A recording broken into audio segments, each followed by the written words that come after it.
All right, Warriors. So it just occurred to me as I'm running out the store today that today is November 27th. November 27th. And 3 years ago to the day, I had no idea what day it was, what importance it was for the martial arts community. It's just by the hand of God touched down, and I decided to do a video which got me international nefarious attention, and that was the why I don't like Bruce Lee video. So it's been 3 years ago today, and I wanted to do a recap what I've learned in 3 years. Real briefly, I still don't like him. Just as simple as that, and I'm sorry it's going to upset a lot of you guys. I saw the fact that it was a 14-minute and some odd second video, and what really killed me is the Google Analytics said that at the 1 minute and 54-second mark, I think, where I say I don't like Bruce Lee, 57% of the audience drops off and stops watching. But the infinite amount of bashing comments is amazing.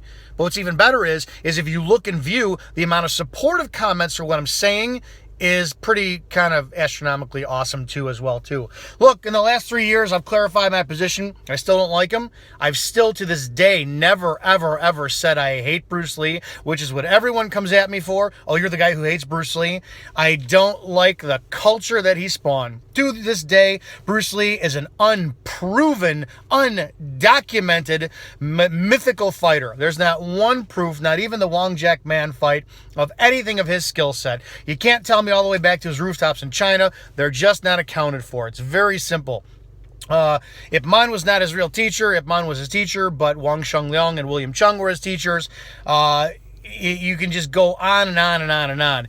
The culture that's spun by, I do think the Jeet Kune Do in itself was a great art, but I don't think he had that much to do with it. I think Dan Inosanto is probably more, should be accredited for the creation of Jeet Kune Do, but he's just too damn humble to take that credit for.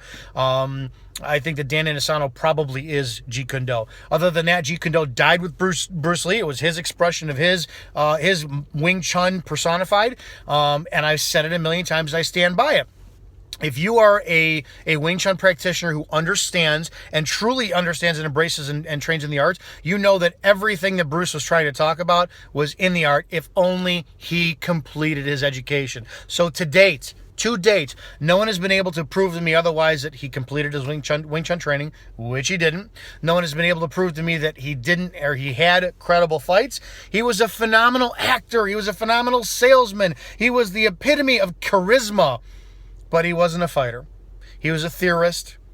And for anybody who is my age or younger who says, well, what Bruce meant when he said, those are the guys who irritate me, because not one of us was ever around him, and everything is hearsay to the nth degree. So again, on Bruce Lee's birthday, for what he did, I'll attribute and give him in contribution to being an amazing ambassador for the art.